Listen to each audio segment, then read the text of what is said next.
इस कहानी का नाम है जादुई मूंछें। किसी गांव में रघु नाम का एक सीधा साधा किसान रहता था। रघु मेहनती था, पर उसकी आर्थिक स्थिति बहुत खराब थी। एक दिन जंगल में लकड़ी काटते समय उसे एक बूढ़ा साधु मिला। साधु ने रघु की ईमानदारी देखकर उसे एक जादुई मूंछें दी और कहा, इन मूंछों को अच्छे कामों के लिए इस्तेमाल करना। इससे तुम्हारी हर समस्या हल हो जाएगी। रघु ने साधु को धन्यवाद दिया और मूंछें लेकर घर लौट आया।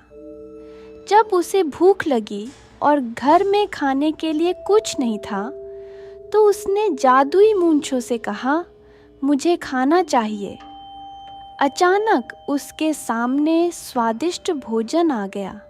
धीरे धीरे रघु की जिंदगी बदलने लगी। वह मूंछों की मदद से अपने सारे काम पूरे करने लगा। गांव वाले उसकी तरक्की देखकर हैरान थे, लेकिन रघु ने मूंछों की बात किसी को नहीं बताई।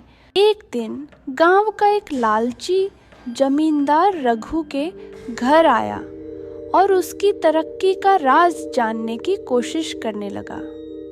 रघु ने उसे कुछ नहीं बताया, लेकिन लालची जमींदार ने चालाकी से मूंछें चुरा लीं। जमींदार ने मूंछों से कहा, मुझे ढेर सारा सोना चाहिए। मूंछों ने सोना तो दिया, लेकिन साथ में जमींदार का पूरा घर सोने से भर गया, जिससे वह हिल भी नहीं सकता था। जमींदार ने घबराकर रघु को बुलाया और माफी मांगी। रघु ने मूंछों से कहा, सब कुछ पहले जैसा कर दो, और सब कुछ सामान्य हो गया।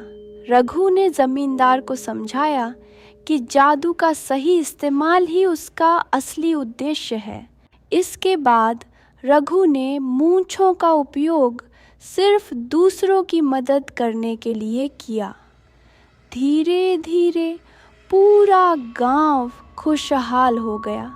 शिक्षा, ईमानदारी और अच्छाई से ही सच्ची सफलता मिलती है।